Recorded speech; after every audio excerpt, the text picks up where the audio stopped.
కాసేపు పరిగెత్తితేనే రొప్పుతుంటారు, ఆయాసపడుతుంటారు. అయితే ఈ శ్వాసకోశ సమస్యల్ని మనం కేవలం జలుబు, దగ్గు లేదా ఆస్తమా అనుకుని చాలాసార్లు తేలిగ్గా తీసుకుంటుంటాం.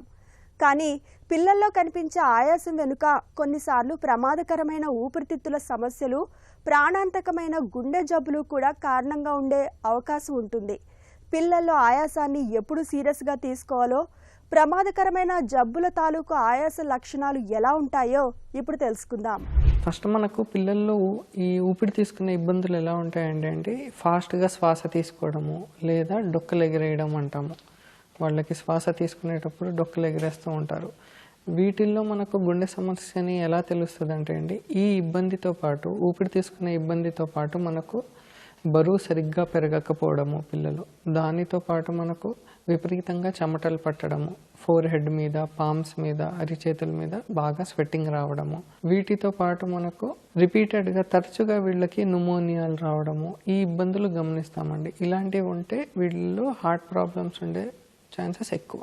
మనకు శ్వాసలో ఇబ్బంది వస్తుందంటే దానికి మెయిన్ కారణాలు ఒకటి ఊపిరితిత్తుల్లో ఇబ్బంది ఉండడము లేదా గుండెలో సమస్య ఉండడము, ఈ రెండే ఉంటాయి మెజారిటీ టైమ్స్.